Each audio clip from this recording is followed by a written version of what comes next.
Hello and welcome to Cricbuzz Chatter. What a day of Test cricket it's been. Third Test day one was quite the day in this series. But before all that, hello Michael, how are you? How's the year been so far? Yeah, DK, great to be back on Cricbuzz. Yeah, I've been in Australia. I've got back. It's very cold in Cheshire where I live. It's about 6 degrees. So yeah, I've got to get used to the conditions once again. I've got a little bit of a tan, showcasing my rather large forehead, like yours, DK. Let's be honest, we've both got rather large foreheads. My forehead's actually like the wicket in Rajkot. It's quite smooth, but it's got a few cracks that's starting to develop. So I'll be intrigued to see how the next few days pan out in Rajkot. But it's been a day where there's been quite a few hundreds at play for a start. Ben Stokes, what a captain has been, playing his 100th Test. What an achievement. And then the two centurions, obviously, Rohit Sharma and Ravindra Jadeja. It's been a day when I guess Indian batters found it tough at the start, but then made a way to get back and claw back in the game. How did you feel the way Rohit went about his innings? 131, he got a touch lucky, and it was tough at the start. Yeah, I mean, three centurions. I mean, first and foremost, Ben Stokes getting 100 Test caps. He's got many more to play. So he's been, I could make a strong debate and argument that Ben Stokes is England's greatest cricketer. I just think what he's brought, the moments, he plays the moment better than any player that I've ever seen. And obviously with his captaincy now inside 2 years, he's producing something in Test match cricket that's never been produced before. And he's doing it on a regular basis. And everyone wants to watch this England side. Rohit Sharma, he was almost back to the Rohit that we know and have loved for many, many years. That cool, calm, all the time in the world to play the strokes. That drop catch from Joe Root, I think we're going to continue to talk about that because that catch has to be taken because for many reasons, to allow Rohit to get 100 and to put his team back on top in the Test match, but also with 5 innings to go in this series, they've now got Rohit Sharma in a confident state, a confident state of mind going forward for the rest of the series as well. And then you move on to Jadeja and batting at number 5, a little bit of a move up the order, but he's the best all-rounder in world cricket at the minute because he can produce with the bat in the field, obviously with the ball in hand. His running between the wickets is a little bit iffy. That's the one area that he's got to improve.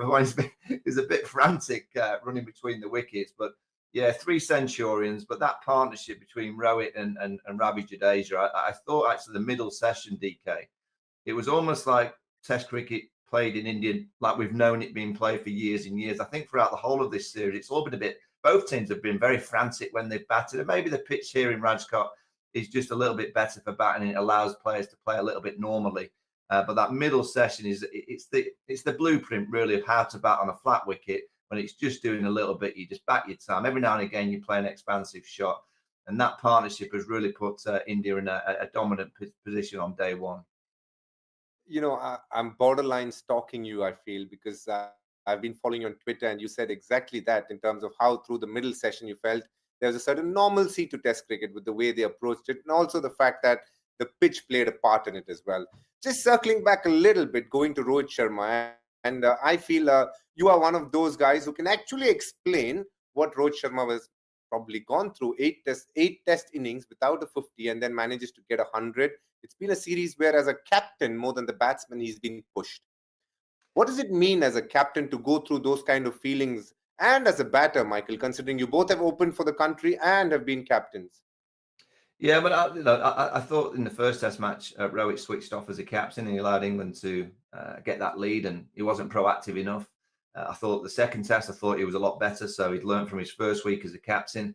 But you want to get runs, you want to lead from the front, and particularly when your team are 3 for 3, and there was the moment for England. They had to grab that next hour. They won the first hour. Could they win the next hour? And then they dropped the chance. And Rohit Sharma just used all his nous, his confidence, his experience, his calmness.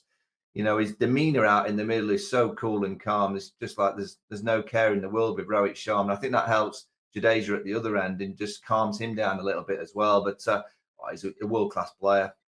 In white ball cricket, I think he lies on the line of genius at times. In Test match cricket, he's been a very, very good Test match batter. And I just think this innings today will really give him the confidence now to get runs potentially in the second innings and certainly in the last 2 Test matches, because once a player like Rohit gets form in Indian conditions, he's very, very difficult to stop.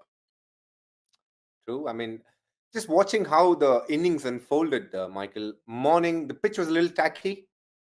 You're used to seeing Rajkot having a lot more red soil, but this one, the amount of clay content was a lot more.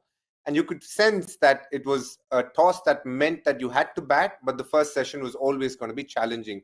And what, just to put into context for all our viewers to understand how tough it was, the 3 wickets that fell, 2 of sheer pace from Mahmood, who bowled brilliantly, picked up his first couple of wickets in this series, bowled absolute rockets at the start and actually posed some tough questions to the batters. Rajat Patidar pretty much telling you how the tackiness of the pitch made him lose his wicket. And I thought Stokes was leading the team brilliantly. To be fair, I think he led the day also brilliantly. He, in fact, marshaled his resources so well that he ended up getting Rohit's wicket. It wasn't gifted to him. He made it happen. But just coming back to there, as a captain, I could just see from his body language, he wasn't particularly pleased with how the wickets fell. He could see the pressure just mounting on him. But that partnership between him and Jadeja, like you just said, was outstanding to watch, just in terms of handling pressure, and done in, you can say, a normal test cricket way. There wasn't any counter attack. There weren't many shots that were going over the top that we're used to seeing these days. The fact that Ravindra Jadeja, walking in at number 5, was able to deliver the goods. I know you said the average has been phenomenal and he's had a tough time, so to say, with his body, just making sure he's been fit. But he was running singles really fast. I mean, like you said, the run out part of Jadeja's batting is always something that we can debate about. But looking at Jadeja from afar, what did you make of the innings? Did you like his approach to how he went about things today? Yeah, I mean, I think he's a class act. There's just one area of his game that you kind of think you can challenge, and that's probably a yard outside off stump, full of length, nipping it away. And Jimmy and Mark Wood were trying to get that ball straight, and then threw one wide just to try and get the feather to the keeper. But he played and missed a few on a few occasions. But on Indian wickets, when there's not that real zip and there's not a real steep bounce, I think he's a very, very consistent performer. He plays spin well. I think his mindset is like a batter, even though he's batted at pretty much 7 most of his career, 6 and 7. I think his mindset is like a top order player because he's willing to do the hard yards. He's willing to see a bowler off. He played more a traditional test match style 100 ropes, was a bit more expansive. Sarfaraz Khan, he came out and played brilliantly. It was like a baseball player. He played for England, Sarfaraz Khan. But I think Jadeja was almost like a throwback to how we play test match cricket, is that you just bat and bat and bat. You don't take too many risks. Every now and again, you get a ball that you can hit, and he hit it really nicely. I really do. And he'll have a say with the ball as well. He's done it already with the bat. They'll want another 100 at least, India. I think if they get to 450, that's going to be a big, big score first innings on this venue. But I do think because of that nature and the fact that the ball's just gripped and there's a foot hole or two just outside the left hand off stump, I think Ravi Jadeja is going to have an impact with the ball as well. The best part about talking to you, Michael, is you lead me on to things that I'm just thinking about. And the next thing that I want to speak about, if England has baseball, I think they were kind of introduced to what we are calling at Cricbuzz Sarfaraz ball. What are your thoughts on, or first impressions on seeing that player? I love the way he played. I think he's the perfect 6 that can counter attack when India are on top, which they were today. But you're never quite sure how a player is going to react to the pressure of Test match cricket. He's burst out and he's waited a long time. Mark Wood bowling around the wicket bounces. You don't get too many bowlers bowling 90 miles an hour in the Ranji Trophy around the wicket bouncing any of the players. So he coped with that well. His method against spin was tremendous. He sweeps well, dances down the wicket at the right time, plays off the back foot, rotates the ball into the gaps to just kind of get the movement and get the bowlers something different to bowl to. I think England missed a trick. I thought they should have gone to Tom Hartley straight away when he came in because he does sweep the ball. And I think sweeping against the spin would have been a potential top edge chance for England. But, he's a wonderful young player that's, I think we're going to see a lot of him. I mean, okay, will come back in, Virat will come back in, but I think Sarfaraz is going to be a player to see a lot more of in the future. You know him a lot more than I do, DK. I mean, he looks a calming player as well. It looks like he's got a composed mentality. He's a very interesting case study, Michael. And I say that because when he came into the RCB team many years ago, that is, he just burst onto the scene in IPL and played brilliantly. But for some strange reason, things didn't exactly pan out the way he would have wanted in T20 cricket. But by gee, in 4-day cricket, in domestic, he has been relentless. He started playing for UP, actually. That's where he started. He is a Mumbai-based boy, but played for UP for a couple of seasons and then moved back to Mumbai. And that's when his journey, where literally is average and the amount of runs he scored for Mumbai has been Don Bradmanesque over a period of time. He around the COVID or just post COVID, he was averaging mid 80s. In fact, his average has dropped to 70 is the right way to put it, which is staggering, which tells you the amount of runs he scored. And he's been consistently not only just knocking on the doors, but breaking those down to say, look, I'm ready to play for the country. I saw him play against England Lions recently, and there were some good bowlers for England Lions. Matthew Potts, Bryden Cars, all have played international cricket, and he dealt with them beautifully. So, as you rightly said, today he came up with a pretty nasty challenge when you're walking into Test cricket for the first time and you have somebody like Mark Wood bowling at your throat. It can be hard work, but I thought he dealt with it really well. Be it the short ball, be it how we played with spin.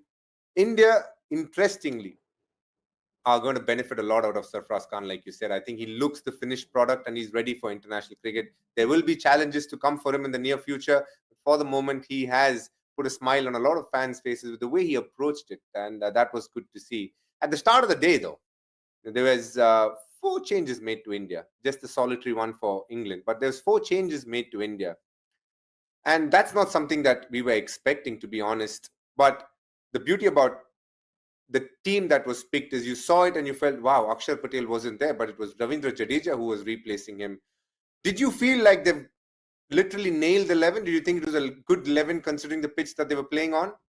Oh, I think now that the first, they'll be delighted. I think Jadeja is obviously a world-class spinner. Kuldeep had a good second test match. He offers something different. And Ashwin, you've got the perfect trio of spin combinations. And then you add into that Siraj, who, he was a little bit iffy in that first game, but he's got that spell in him to break open any test match. And then Bumrah's the key. Bumrah on this kind of wicket with the low balls and reverse swing, he's going to be the real threat for him, particularly in the first innings. And I look at 326 for 5. England have got to try and get the 5 wickets and reduce India for under 400. They're going to have to get near. They're going to have to get to pretty much parity in the first innings because they offer India 100, 130 run lead in the first innings. I just don't think they're going to be able to cope with Indians batting again in the second inning, the third innings of the match. So they've got to really get close to that 400 if India get to that kind of number. And it'll be down to how they face Bumrah in particular, because he is, without question, the best seam bowler in the world at the minute, particularly on these kind of wickets. I think he's an absolute gun.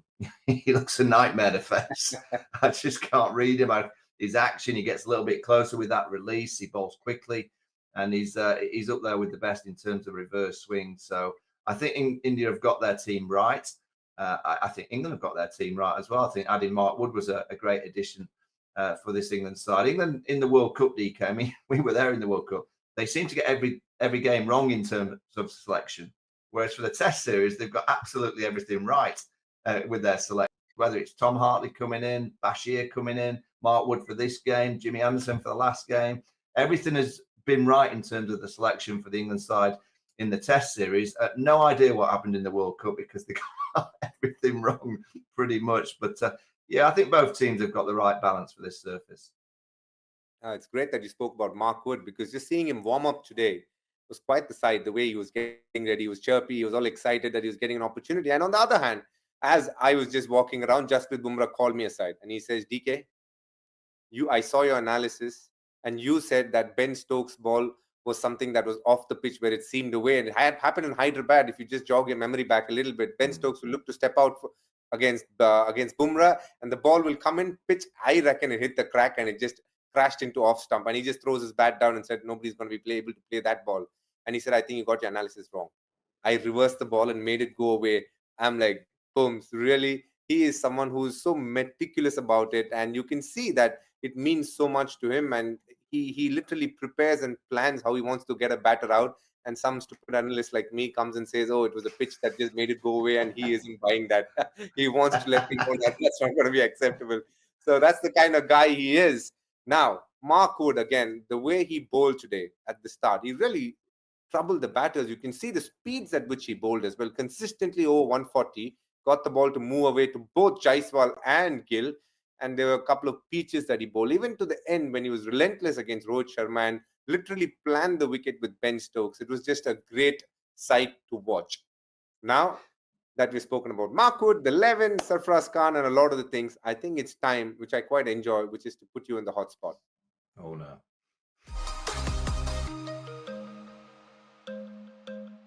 It's generally Harsha who puts me in the hot spot, and I always have a tough time answering it. I'm quite enjoying the fact that I am able to put someone in the hot spot. Now, not so long ago, you were in Australia and you said India don't win anything.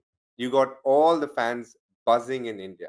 Now, yesterday, India hinted that Rohit Sharma will continue to captain India in the T20 World Cup.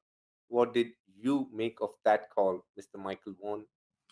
Well, thanks for triggering what I said a few months ago, DK. And I'll stick by that. India should win more. They should win more events. They've got a world-class team, world-class squad, unbelievable talent. And to think that the last trophy was a Champions Trophy just over 10 years ago, it's remarkable with the talent and the pathway system, the facilities, everything that India has now. I believe they should be winning more trophies. But Rohit Sharma, I think he's the perfect captain for T20 cricket. What he's done for the Mumbai Indians, his record in T20 cricket is exceptional. He knows the game inside out. And it's another opportunity for this Indian side to go on and win a World Cup. It's not going to be easy. Playing in the West Indies in America, New York, that'll be interesting to see how the New York pitch plays. But you know, if you look at all the squads and you go down from 1 to 15, India will have every facet covered to win a T20 World Cup. They'll have the batting power. They'll have the variations in skill, fit team, they field well. So they've got everything there to go on and win a World Cup, but they're up against the likes of Australia, who have got a dominating team. I think the West Indies are going to be a threat. Obviously, South Africa have got real power and talent. England are surely going to bounce back from the 50-over World Cup. And New Zealand are always there or thereabouts. And Pakistan, maybe they need a bit of controversy and they'll produce some magic as well. But I do think that Rohit is the right captain for the T20 World Cup. I'm glad they've stuck with him. And maybe this is the time that he lifts that trophy. He got very, very close just a few months ago. They were, up until the final, the best team. And then they didn't quite produce the magic in the final. But yeah, should DK win more trophies? I think I get the message loud and clear. And so do all the fans from India. Now that you've given a very detailed answer as to why you think India should win a lot more, I think it's time to move towards fast forward and see what's going to be happening tomorrow.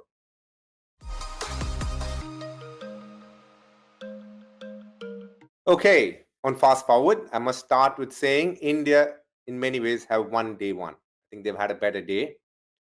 How do you think day two is going to look? What do you think England need to do in terms of bowling? If you're Ben Stokes, the captain, what are you thinking? How are you going to bring about the change that you want? It's been a day where he's used the fast bowlers a lot. What are you thinking, Michael, as a captain? Well, I think that first hour is going to be crucial. I mean, there seems to have been in the morning session on day one, there was a little bit of moisture in that first hour, whether it's, I don't know, a bit of coolness or there is genuine moisture in the pitch. We'll have to wait and see. But that's the moment for England. England have to win the hour. They've got to get wickets. You know, they had India 33 for 3. They can have India tomorrow morning 33 for 3. So that's about 360 for 8. I think England are right back in the test match. If they allow India that first hour, you know, and India get 420 to 450, I think it's going to be a difficult week for the England side. But they have that opportunity. They're going to have to take every chance. I'm sure they'll start with the two seamers, Jimmy Anderson and Mark Wood, and get a bit of movement. I'm sure there will be some movement there. And this Indian batting lineup from here on in, obviously Jarrell on debut, and then there's Ashwin. I think England will fancy getting the last couple quite quickly.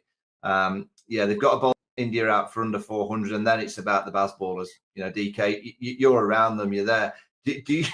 I'll ask you a serious question. I do love watching this England side play. They keep me on the edge of my seat. I just love the way that they play cricket, but I just wish that they would be able to just go down in the gears with the bat at times, just to realise that they have to play such a risky game all the time. Because I think in India, if you play such a high risk game all the time, I just think the likes of Ashwin and Jadeja and Bumrah will probably find you out eventually. So I'm asking you, DK, can you go and have a word with the England batters and just say, look, just go down in the gears just slightly if you possibly can? I'll tell you one thing, Michael, and I think you know this yourself. Brendan McCullum doesn't have a negative bone in his body. And if I get anywhere close to his team to say, just tone it down a bit, just get it down a bit, it isn't going to happen. They are coming out all guns blazing. In fact, I was speaking to him and I was asking him about Ben Fowkes, and I was so impressed with how well he's keeping. And he said, DK is an absolute beauty when it comes to keeping, but off the field, mate, he is such hard work because he wants certain catches this way, a certain amount of catches being done that way with the bowling machine, and he has he's a coach killer, basically, if I have to say it, in terms of how he prepares for his wicket keeping. But overall, I think it's been a day where England have tried hard, but things have gone India's way. A little bit of luck as well, which is sometimes you need in Test cricket. What do you think, Michael, is going to be India's total? I know what you said should be for England's sake, but what do you think could be a safe total for England? I think a safe total is around 380. I think 380, they're in, and they're going to have to bat very, very well. And I guess that's the great debate. Can they and get 400, 450? We'll have to wait and see. I think if India get beyond 420, I think that's going to be far too many on this pitch. I'm going to put you on the spot, actually, DK. You're very good at predictions. How many do you think India are going to get in the first innings? I'm pretty confident they'll get somewhere close to 450. And I only say that because there's Dhruv Jurel to follow, who is a very able batter. If Jadeja just sticks around for a session, I think 80, 90 runs is on the card. So I think upwards of 400 is what I think is possible, unless Mark Wood has a terrific spell. I don't think. I mean, James Anderson is obviously a handful to deal with, don't doubt about it. But I think Mark Wood, with that pace in his first spell, is going to be the real challenge. I'm just wishing that Jadeja can get through it, and I'm pretty confident he can. Michael, as enthralling and interesting and intriguing as the cricket's been, it's been a sad couple of days for India as a country. And I've been getting a lot of calls from the tourism board saying that they're rather disappointed that Mr. Michael Vaughan hasn't made it to Indian shores. And I've got one strong call from Deen Dayal, the man who sits below a tree and who gives you the best haircut possible and makes you look really pretty, that you've not been around. So he's very, very hurt and angry that you're not around. Any reason why you chose not to come to India? Well, I'd love to make the excuse that I've got visa issues like the England team, but I haven't. I'm just spending a bit of time at home, watching it on the television, loving your commentary. I will be there the first week of April for the IPL, and then again in May, and then again in June. So if you can send a message to Carl that I will grow if I can, I'll grow my hair as much as I can. I'll get a big beard, and the first day that I arrive in Mumbai, I'll be going down to see him to make sure that he gives me the best trim and the best shave that he possibly can. He's the best in the business. There's no one better than Dhanajal. So if anyone's watching and listening, just go and send him a message. I'll be there about April the 2nd, I reckon. Perfect. We'll do that. Thanks a lot for your time from Coach Cheshire, Michael. Looking forward to a brilliant day, and to all our fans, hope you enjoy this, and we'll be back at the end of day 2.